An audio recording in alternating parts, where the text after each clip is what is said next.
Hello दोस्तों, आज मैं American supernatural psychological horror movie smile 2 को एक्सप्लेन करूंगी। अगर आपने अभी तक इसके पार्ट फर्स्ट को नहीं देखा है तो आपको इसके एक्सप्लेनेशन की वीडियो मेरे चैनल में मिल जाएगी। आपको वीडियो लिंक डिस्क्रिप्शन में मिल जाएगा क्योंकि ये मूवी स्टार्ट होती है जहाँ पे पार्ट फर्स्ट खत्म हुआ था, तो इसके पार्ट फर्स्ट को जरूर देख लीजिएगा। तो बिना किसी देरी के चलते हैं सीधा कहानी की तरफ।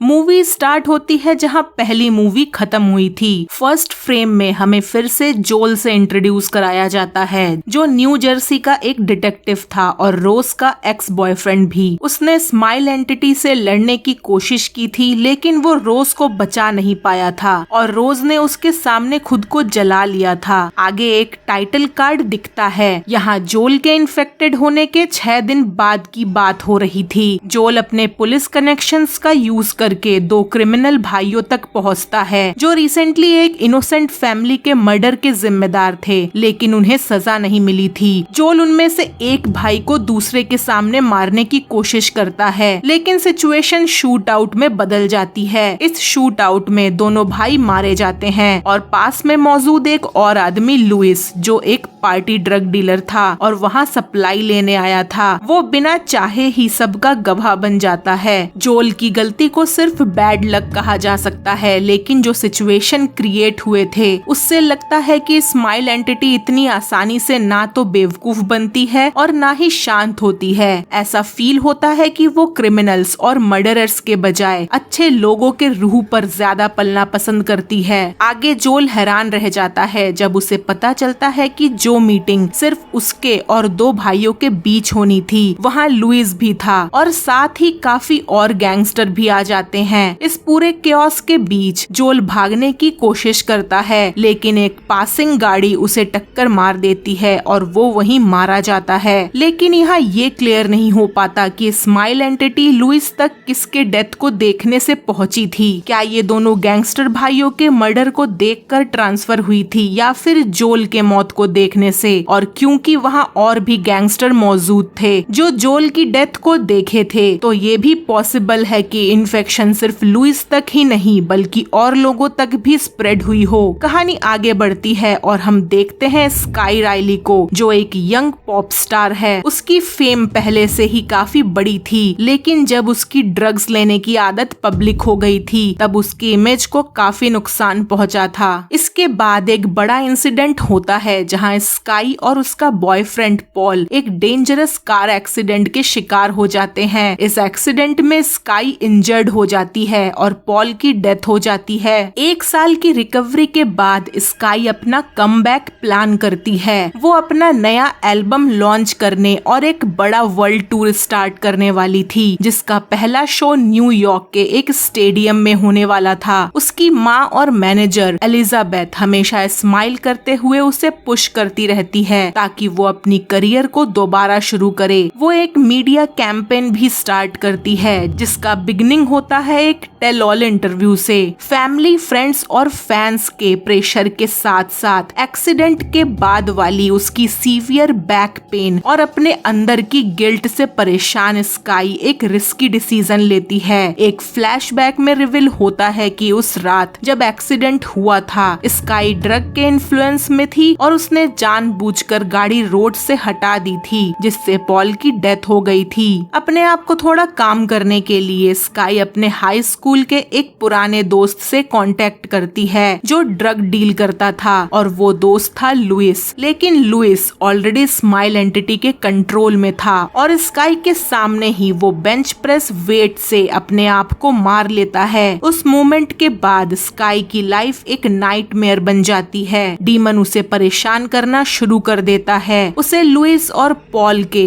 टेरिफाइंग विजन दिखने लगते हैं और एक फैन भी उसे स्टॉक करता हुआ नजर आता है। जैसे जैसे सिचुएशन और ज्यादा इंटेंस होती जाती है, स्काई अपनी पुरानी बेस्ट फ्रेंड जेना से रिकनेक्ट करती है, जिससे उसका एक्सीडेंट से पहले झगड़ा हो गया था। इन सब के बीच स्काई अपने ट्रॉमा को हैंडल करने की कोशिश करती है, जो काफी सेलिब्रिटीज और आर्टिस्ट करते हैं, अपने दर्द को अपने काम में डालकर। मीडिया जो उसके लाइफ के बारे में बोल रहा था, उसे वो सॉन्ग में कन्वर्ट करती है। लेकिन धीरे धीरे ये भी क्लियर हो जाता है कि सिर्फ आर्ट के थ्रू एम्पावरमेंट ही काफी नहीं है, क्योंकि डीमन का टेरर इतना बढ़ जाता है कि स्काई के लिए उसे हैंडल करना मुश्किल हो जाता है। कहानी में एक छोटी सी होप की किरण तब आती है जब स्काई को एक मिस्टीरियस आदमी मॉरिस कांटेक्ट करता है। शुरू में स्काई को लगता है कि उसके मैसेजेस भी उसकी हेलुसिनेशन का हिस्सा हैं, लेकिन मॉरिस सच में रियल था। मॉरिस बताता है कि वो पहले लुइस को ट्रैक कर रहा था और उसकी मदद करने की कोशिश कर रहा था। जब वो लुइस के अपार्टमेंट पहुंचा, तब तक वो मारा जा चुका था। वहाँ से उसे पता चला कि लुइस ने सबसे लास्ट मैसेज स्काई को किया था। इससे मॉरिस को समझ आ गया था कि कर्स अब स्काई तक ट्रांसफर हो चुका है। एक बार में मिलने के दौरान मॉरिस स्काई को अपनी कहानी बताता है। उसका भाई भी उन लोगों की चेन का हिस्सा था जो स्माइल एंटिटी का शिकार बने थे, और तब से मॉरिस इस पूरे किस्से पर रिसर्च कर रहा है। उसका गोल सिर्फ इतना नहीं था कि कोई इस कर्ज से टेम्पररली बच जाए, बल्कि वो एक परमानेंट सोल्यूशन ढूंढना चाहता था, ताकि इस वायरल डीमन को हमेशा के लिए खत्म किया जा सके। मॉरिस, जो एक इमरजेंसी रूम नर्स था,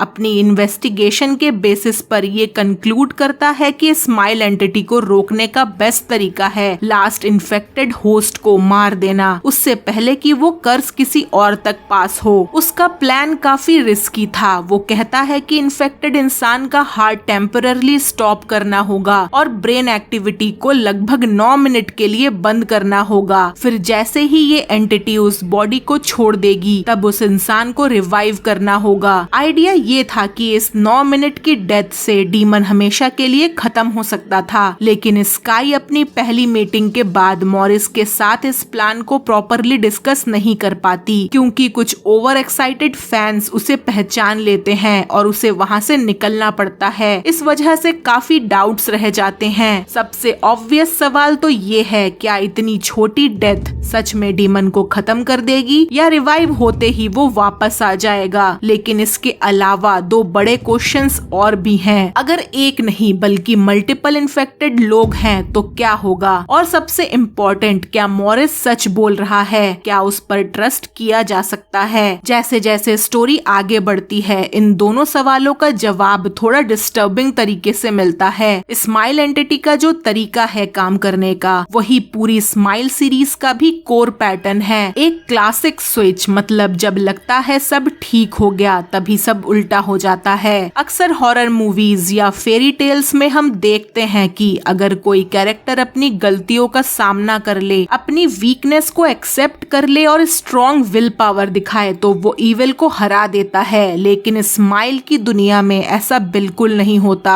जैसे पहली फिल्म में रोज ने अपनी माँ के घोस्ट से माफी मांगी थी, अपनी गिल्ट का सामना किया था, जो नॉर्मली किसी भी स्टोरी में उसकी रिडेम्पशन होती है, लेकिन यहाँ उसका कोई फायदा नहीं हुआ था। स्माइल एंटिटी ने उसे ट्रिक कर दिया था। उसे लगा सब ठीक हो गया है और फिर उसने पूरी तरह से उस पर कंट्रोल ले लिया था। ये स्टोरी एक काफी डार्क रियलिटी दिखाती है। कभी कभी लाइफ में इतना ज्यादा ट्रॉमा जमा हो जाता है कि सिर्फ सेल्फ रियलाइजेशन या विल पावर से उससे पार पाना पॉसिबल नहीं होता, और वही इस सीरीज को और ज्यादा डिस्टर्बिंग और रियल बना देता है। आगे स्काई जब वो अपने अंदर के और बाहर के डीमन से लड़ने की कोशिश करती है, अनफॉर्चुनेटली उसका फोकस सिर्फ उस वक्त के सिचुएशन पर पहुंच जाता है और वो समझ ही नहीं पाती कि धीरे धीरे वो खुद को, अपने करियर को, पब्लिक इमेज को और उसके लव्ड वंस को इतना डैमेज कर रही है। पर तब तक बहुत देर हो चुकी थी।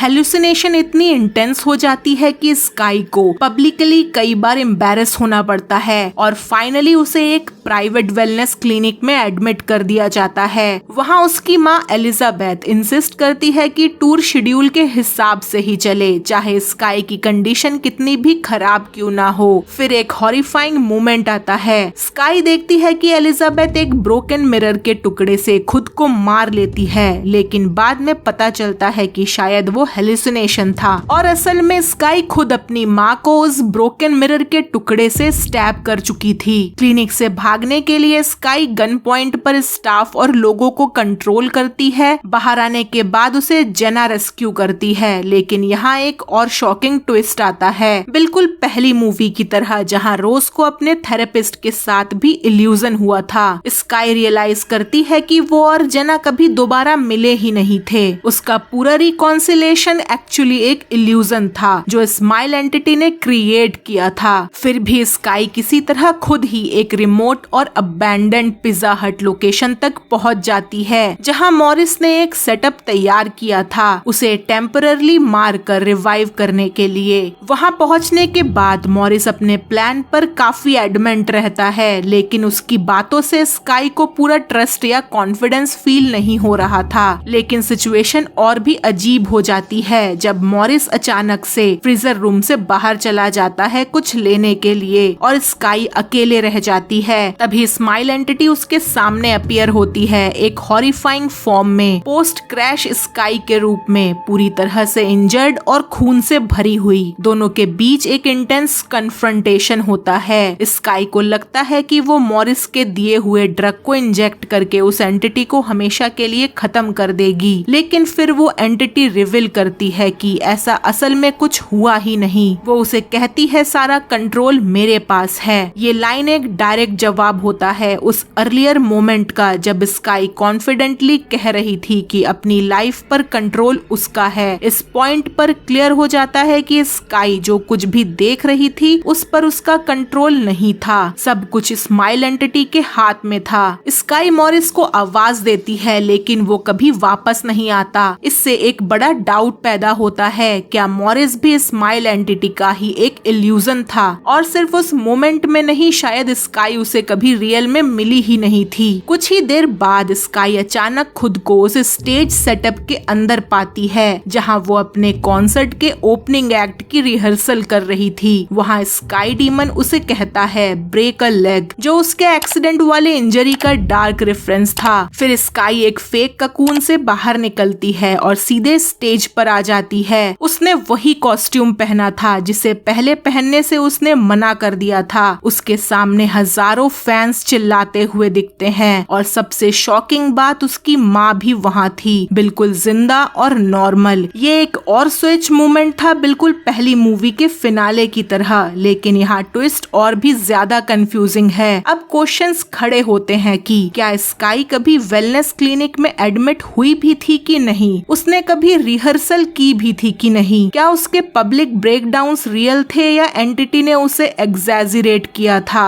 इन सब सवालों का क्लियर जवाब नहीं मिलता और शायद इस मूवी का यही इंटेंशन भी है। जो चीज क्लियर थी वो ये थी कि स्काई अब कम्प्लीटली टूट चुकी थी, उसका मेंटल स्टेट कोलैप्स हो चुका था, उसकी विल पावर खत्म हो गई थी और वो इतनी कंफ्यूज हो चुकी थी कि अब फाइट बैक करना पॉसिबल नहीं था। अब बस एक ही चीज बची थी, ट्रॉमा, जो पूरी तरह से उस पर हावी हो चुका था। स्टेज पर हजारों फैंस के सामने फंसी हुई स्काई अब बिल्कुल हेल्पलेस हो जाती है। वो ट्रैप हो चुकी थी और उसका बचना मुश्किल लग रहा था। सबसे डिस्टर्बिंग मोमेंट तब आता है जब उसकी अपनी माँ भी उसे हल्का सा सिग्नल देती है, स्माइल करो, जैसे कह रही हो कि अपना दर्द, गिल्ट और जो कुछ भी पिछले हफ्ते से झेल रही हो सब छुपा लो। जहाँ पहली फिल्म में रोज ने अपनी माँ के थ्रू एंटिटी का मॉन्स्ट्रस फॉर्म देखा था, यहाँ स्काई एक और भी ज्यादा पर्सनल चीज फेस करती है। वो खुद का ही वर्जन देखती है, एक perfect glam version, stage ready sky. ये डीमन स्काई उसे देखकर स्माइल करती है और फिर उसका एक हिडन ट्रुथ एक्सपोज करती है, उसके पेट पर एक गहरा स्कार जो वो छुपाने की कोशिश कर रही थी। डीमन स्काई उस स्कार को खोल देती है और उसके अंदर से वही हॉरिफाइंग मॉन्स्टर्स फिगर बाहर निकलती है। वो क्रिएचर फोर्सफुली स्काई का मुंह खोलकर उसके अंदर घुस जाती है। रियल वर्ल्ड में ऑडियंस सिर्फ इतना देख पाती है कि स्काई स्टेज पर अचानक सीजर जैसा एक्सपीरियंस कर रही है। लोग शॉक में देखते रह जाते हैं, लेकिन उससे पहले कि कोई हेल्प बुलाता, स्काई अचानक सीधे बैठ जाती है, बिल्कुल नॉर्मल। फिर वो खड़ी होती है और उसके फेस पर होती है एक बड़ी डरावनी अननेचुरल स्माइल। आर्टिस्ट अपने काम के थ्रू अपनी फीलिंग्स को एक्सप्रेस करते हैं। एक एक्टर अपनी इमोशंस दिखाता है, एक सिंगर अपने दर्द और थॉट्स को सॉन्ग में डालता है। लेकिन एक और हार्श रियलिटी भी होती है, उन्हें खुद को सेल भी करना पड़ता है ताकि वो इंडस्ट्री में टिक सके। इसी वजह से कई बार एक्टर्स टाइप कास्ट हो जाते हैं। सेलिब्रिटीज तब तक रिलीवेंट रहते हैं जब तक उनके लाइफ में ड्रामा होता रहे। जब कोई आर्टिस्ट अपनी ही पब्लिक इमेज में फंस जाता है तो कभी कभी वो उस इमेज के अगेंस्ट रिबेल करना चाहता है, शॉक देना, डिस्टर्ब करना या सब कुछ तोड़ देना। स्माइल 2 के फाइनल मोमेंट में स्काई राइली यही एक्सट्रीम स्टेप लेती है। वो स्टेज पर हजारों लोगों के सामने अपने दर्द को एक हॉरिफाइंग तरीके से एक्सप्रेस करती है। वो अपने माइक्रोफोन को बार बार अपने फेस पर मारना शुरू कर देती है और आखिर में उसे अपने आंख के थ्रू अपने हेड में घुसा देती है। ये सीन एक साथ दो चीजों को दर्शाता है, एक क्राई फॉर हेल्प और एक जवाब उन सब लोगों को जिन्होंने उस पे डाउट किया था, इग्नोर किया था या समझने की कोशिश नहीं की थी। सबसे डरावनी बात ये है कि ये सब कुछ हजारों लोगों ने लाइव देखा था, मतलब उन सब ने